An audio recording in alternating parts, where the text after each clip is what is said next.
Eh bien, nous nous retrouvons pour un petit intermède en attendant la fin de la vidéo 18, la partie fin numéro 2 qui sera la toute fin de la vidéo 18. Nous faisons un petit rappel, une mini, alors c'est mini, hein, c'est promis, c'est juste pour remettre le schéma théorique de la suite des 12 notes.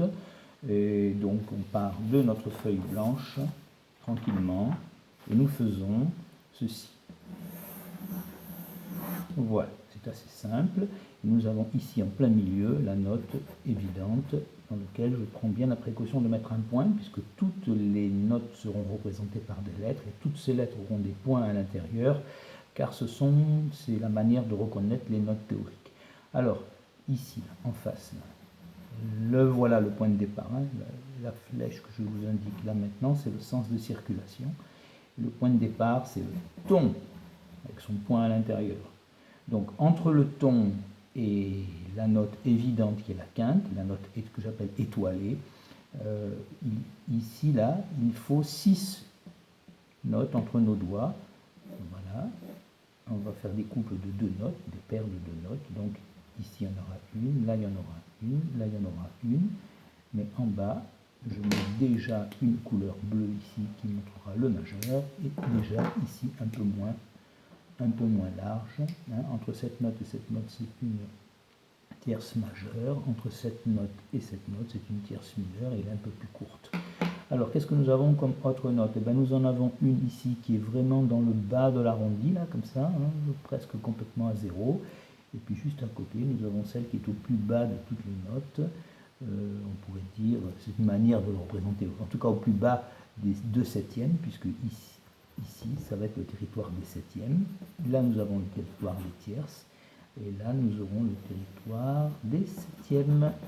Voilà. Et là, nous aurons, donc, entre ici, qui est en pleine pente, hein, et ici, dans l'arrondi, nous avons le territoire des sixièmes.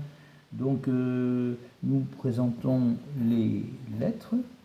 P pour pente, mais à vrai dire, c'est P pour pointe, mais là ça tombe bien parce que on pourrait dire P pour pente. Ici c'est l'arrondi, et là c'est entre le nadir qui est le point le plus bas et le zénith qui est le point le plus haut, avec leur point à l'intérieur, nous avons le territoire des septièmes. Une septième mineure, c'est ça. Une septième majeure, c'est ça, l'intervalle.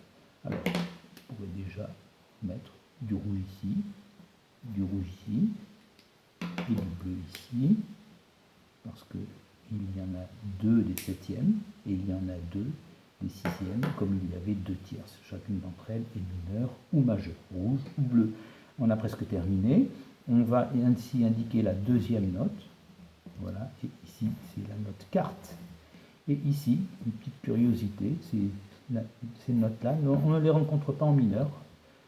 Je leur mets un point à l'intérieur, et je les mets tout de suite entre parenthèses, parce qu'en fin de compte, on ne rencontre pas dans l'harmonie mineure ou majeure, ni majeure, ces notes, ce qui fait que au lieu d'avoir 12 notes, on utilisera 10 notes dans l'harmonie mineure et majeure. Eh bien écoutez, on va les compter, hein. On va en avoir 12.